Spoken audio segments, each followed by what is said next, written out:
H.P. Lovecraft by Delaney Caggiano.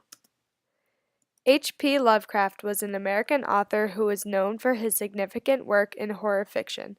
He lived from 1890 to 1937. Lovecraft was born in Providence, Rhode Island, where he lived most of his life until his death at age 46. Unfortunately, his publicity and notoriety was not developed until after his death. However, he is now in high regards as a great 20th century author. Lovecraft struggled in poverty for most of his life. His father developed a mental disorder when he was young, causing his mother, aunt, and grandfather to take care of him. His grandfather then introduced him to Gothic tales, building his interest. When his grandfather passed in 1904, him and the rest of his family were left in a poor financial situation.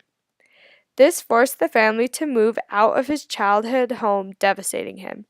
Lovecraft faced many psychological issues, however, he overcame them with his love for learning. He began exploring weird fiction and was very fond of Edgar Allan Poe. This shaped his writing style and interest for his future masterpieces like The Call of Cthulhu.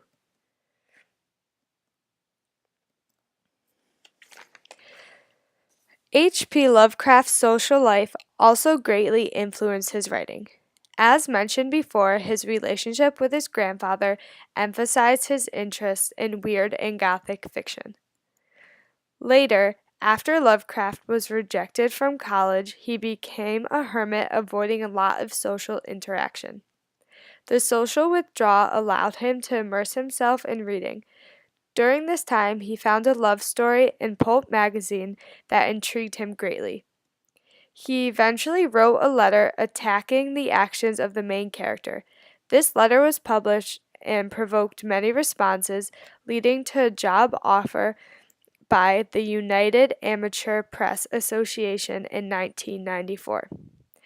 This job brought back his love for fiction, and eventually he wrote The Tomb and Dagon in 1917. Politically, Lovecraft also reflected the issues of the time. The early 1900s were filled with racism, which was reflected in all of his work. The Horror at Red Hook, written by him in 1925, showed this racism. The story's main character, a white detective, finds himself in a poor neighborhood with dark-skinned monsters. This racist undertone is also found in many of his other works. Nyarlathotep, a character that appears in multiple works by Lovecraft, is also a symbol of his racism. This character portrays the racism in The Dreams in the Witch House in 1933. He is a monster-like character in the form of a black-skinned avatar of the devil. This character depicts Lovecraft's racism, which is mirrored by society at that time. Lovecraft's works are also found to have many historical components. Lovecraft started using Necronomic, a fictional textbook of magic that later appeared in other works by various writers. It first appeared in The Hound in 1922.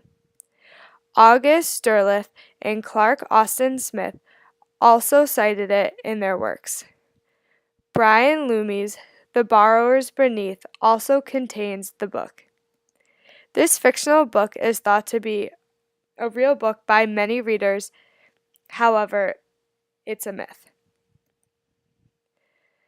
This was further taken in 1970 after Lovecraft's death, when a book published was meant to portray a translation for the Necronomicon. The author used a false name to publish this book, however, it sold 800,000 copies by 2006. Necromicon proves Lovecraft's historical significance in the fictional world.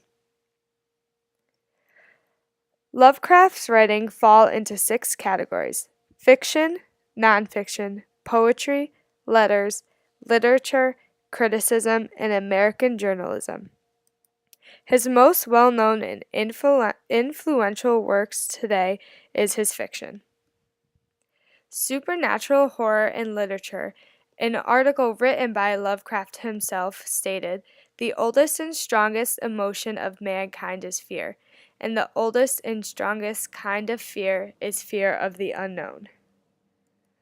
Lovecraft used this fear in his stories and influenced future authors. His stories, Cool Air, In the Vault, and The Outsider, contain depictions of the living dead. These depictions influence future genres such as apocalyptic zombie fictions. The end.